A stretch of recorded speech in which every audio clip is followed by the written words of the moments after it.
Esta solenidade do Santíssimo Corpo e Sangue de Cristo, que habitualmente em Portugal celebrávamos na quinta-feira a seguir à solenidade da Santíssima Trindade, fazendo como que recordar ou retomar o espírito da Quinta-feira Santa, ao ser transferida para o domingo seguinte, no caso de hoje, também nos ajuda a ver a dimensão ressuscitada da própria Eucaristia.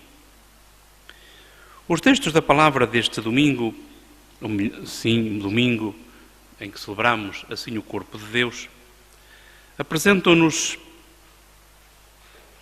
a partir do texto da primeira leitura do livro do Gênesis, o sentido da oferta. Chamemos assim, porque é que na Eucaristia nós devemos ter uma atitude de oferta, de ofertório.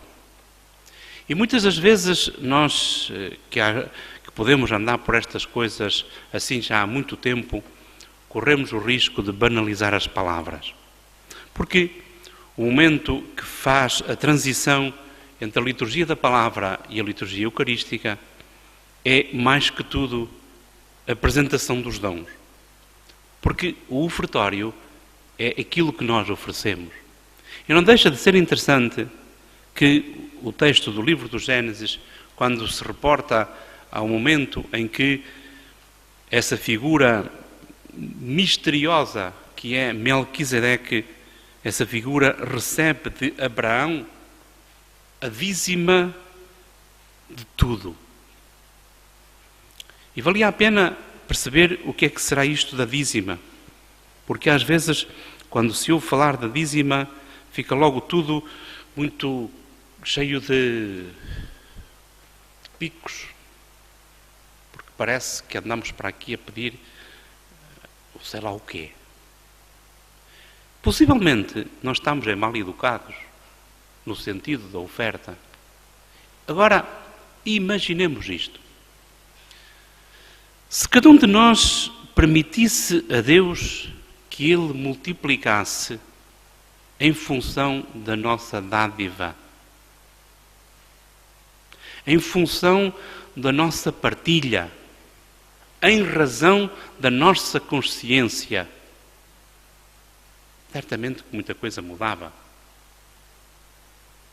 E não vou entrar aqui tampouco por uma faceta economicista, mas valia a pena que nós entendêssemos o sentido da dízima, daquilo que de 10% passa pela minha vida. O que é que isso podia significar? De dádiva e até mesmo de permitir ao Senhor que Ele multiplicasse. O texto da segunda leitura da primeira carta de São Paulo aos Coríntios é dos poucos textos que, na tradição bíblica, nos apresenta as designadas palavras da consagração, ou, para sermos mais corretos, as palavras do memorial. Isto é, aquilo que Jesus terá dito no contexto da última ceia. Quando, a determinada altura, toma o pão e, em vez de fazer a bênção judaica de ceia pascal, Jesus toma o pão e diz: tomai e comei, isto é o meu corpo, entregue por vós. Quem aqui esteve na quarta-feira passada pôde, porque houve exatamente esse interesse em fazê-lo, porque estávamos no contexto de terminar o ciclo do sacramento da ordem e, dando nós no contexto da preparação do domingo do corpo de Deus, quisemos exatamente partilhar com quem cá estava um texto escrito há uns 5, 6 anos atrás, em que dávamos inclusive o sentido teológico e interpessoal no contexto do Padre quando diz as palavras do memorial ou da consagração. Assim, de forma muito breve, quando o padre pronuncia essas palavras, ele diz-las a 3 níveis. Ao nível de dizer palavras que Jesus disse, sentido cristológico. Ao nível da sua própria vivência, dizer essas palavras de si mesmo. E ao nível da Igreja, de que esse traduzir de palavras seja a atitude da própria Igreja. Agora, reparemos nisto. Recordando estas palavras de Jesus na última ceia, quando o Padre diz estas palavras, ele recorda e faz-se eco como se fosse Jesus. Mas também ele próprio diz essas palavras a si mesmo. Aliás, o texto que foi distribuído foi exatamente para fundamentar o porquê do celibato sacerdotal, enquanto dom, carisma e missão. E depois, outra faceta, a faceta eclesial, isto é, até que ponto é que nós outros, que não os ministros ordenados, ao escutarmos essas palavras, sentimos que essas palavras, tomai e comei, isto é o meu corpo, tomai e bebei, isto é o meu sangue, são palavras que, como Igreja, nós assumimos para sermos alimento do mundo. Aliás, reportando-nos nesse texto a uma atitude que o padre Raniero Cantalamessa, há mais de 30 anos, pregador da Casa Pontifícia, um padre italiano que já esteve várias vezes em Portugal, ele próprio, quando aprendeu a dizer essas palavras da consagração, em vez de as dizer curvado sobre si mesmo e sobre o altar, ele diz exatamente isso, que aprendeu a dizer essas palavras e apresentando o pão, o corpo do Senhor, como o seu próprio corpo para alimento dos outros. E depois nós temos que mudar a atitude com que muitas vezes acompanhamos essas palavras. E não era preciso ter uma campainha para acordar, porque até a vez estamos todos a falar de português. A campainha só existe porque nessa altura as palavras eram ditas em latim. E como não se percebia o que era preciso tocar a campainha para dizer, atenção que há aqui uma coisa muito importante, reparem. Deixem-se lá das vossas rezas e centrem-se no essencial. Porque depois, quando nos é mostrado, através da hóstia e do cálice, nós não devemos virar a cabeça para baixo. Devemos contemplar, porque é para isso que se mostra. Muitas das vezes somos tão piedosos que não percebemos. É para contemplar. E por isso, a contemplação não é um sobe e desce. A contemplação tem que ter conteúdo contemplativo. Reparemos o que seria os primeiros cristãos celebrarem a Eucaristia. Ainda, como diz São Paulo neste texto, na carta aos Coríntios, ainda ouvindo o eco das palavras de Jesus. Já partilhei isto, para mim foi uma grande descoberta e desde essa altura pessoalmente mudei, e não tenho problema nenhum em dizê-lo, a minha forma de celebrar a Eucaristia, de viver esse momento, quando no ano sacerdotal, indo celebrar às monjas de Belém, as irmãs nos obrigam, os padres que lá vão celebrar, a dizer as coisas com calma e a contemplar com tempo. Se quisermos avaliar o nível da nossa Eucaristia, há 2 níveis ou 2 parâmetros para avaliar o nosso nível. Primeiro, o nível contemplativo no momento das palavras do memorial designadas da consagração. Segundo, o nível do nosso silêncio.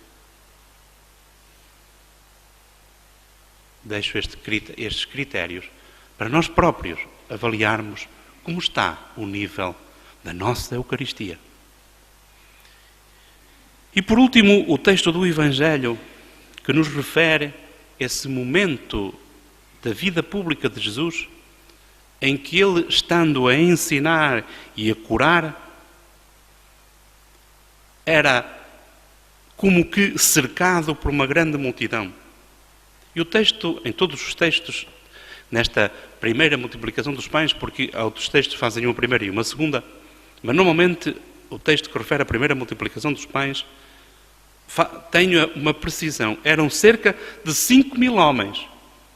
Como, até ver, Jesus não excluiu nem as mulheres, nem as crianças, façamos contas.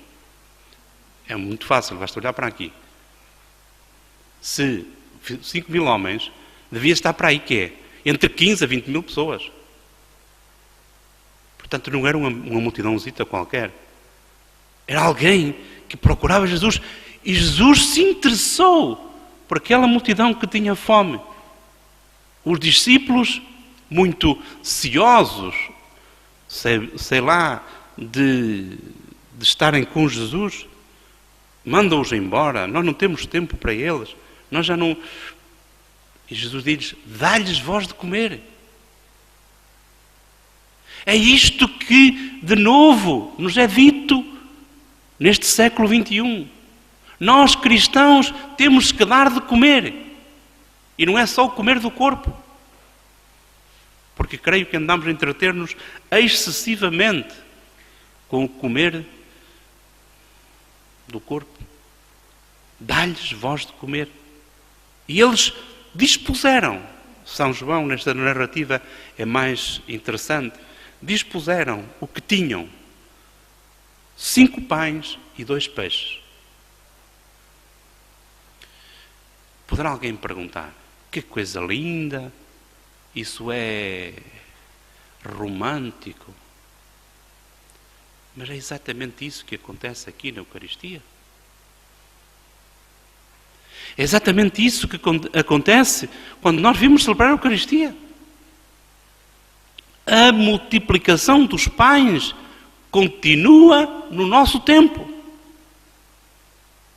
O grande problema é que nós nos habituamos a ver estas coisas. Não nos admiramos ao ver estes aspectos da bondade de Deus para nós. Imaginem isto. Tenho referido noutras ocasiões em relação a outros sacramentos. Imaginem isto, que constava aí na rua, que aqui neste espaço, às 6:30 da tarde, do dia 1 de junho de 2013, no Salão Paroquial da Moita, se dava um grande milagre. De um bocado de pão, alimentou-se uma multidão de gente. E essa gente alimentada saía com a cara diferente quando ia para a rua. Podiam vir carregados, pesarosos, sei lá o quê. Mas quando saíam, porque se alimentaram do corpo de Jesus, iam com cara alegre. Porque o Senhor fez o milagre de se tornar daquele bocado de pão o seu corpo, e alimentados pelo corpo de Jesus, nós éramos capazes, somos capazes, temos de ser capazes de ir para o mundo e dizer: vós não conheceis Jesus, vim de conhecê-lo. Vós andais a comer de outra coisa. Vim de comer do pão que é Jesus. Jesus podia ter escolhido, li sobre esta matéria, sobre este tema, esta semana, um texto interessante.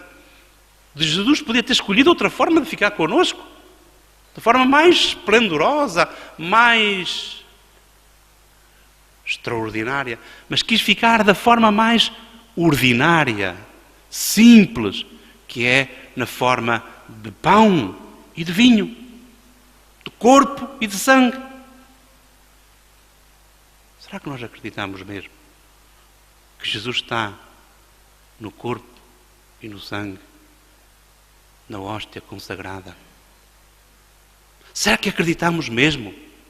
Ou não será que já nos rotinamos neste tipo de fazer coisas religiosas?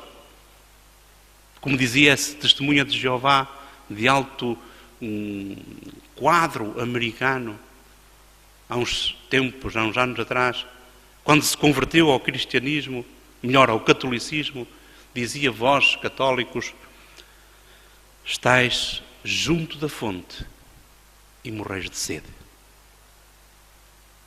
Desculpem que diga isto com todas as letras, apesar de estar a ser gravado. Desculpem. Mas nós tínhamos obrigação de, comendo tanto pãozinho, darmos mais frutos. Tínhamos obrigação. Tínhamos obrigação de ter cuidado com o que dizemos. Tínhamos obrigação de ter cuidado pela forma como tratamos os outros. Ou então, vimos aqui comungar, mas depois maltratamos os outros, dizendo mal deles, difamando-os, ou sei lá o que quer que seja. Podemos até ser muito exigentes. Eu às vezes acho que é quase que uma doença. Podemos ser muito exigentes para quem quer que seja que possa ser ministro extraordinário da comunhão. Muito exigentes. Mas esquecemos-nos que tínhamos de ser mais exigentes para nós mesmos. Que comungamos o Senhor. Quais são os frutos que nós damos? Quais são os sinais que nós revelamos aos outros de que comungamos Jesus? Eu vou dar uma tónica, para terminar, uma tónica muito simples. Se nós contabilizarmos o tempo que é gasto na distribuição da comunhão, é uma questão de fazer de minutos. Nunca, mesmo que sejamos como estamos hoje, nunca menos de 5 a 7 minutos. E podem estar 2 ou 3 ministros extraordinários da comunhão. Ou o ministro ordinário, que é o padre, ou o diácono, e no caso também o bispo.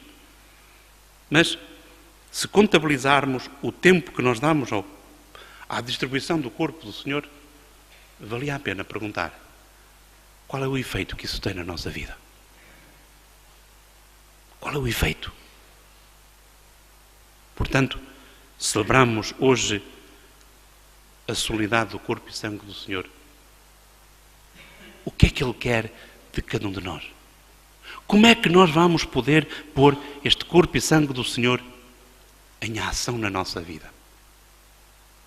Numa palavra, somos alimentados por Jesus para também sermos capazes de alimentar este mundo. Se somos alimentados e não alimentamos os outros, algo está mal. Então que o Senhor nos torne dignos de sermos alimentados por Ele na sua presença eucarística, para também nós sermos presença eucarística neste mundo, que afinal, mesmo sem o saber, ou até sabendo, este mundo precisa de Jesus. Assim nós lhe saibamos levar.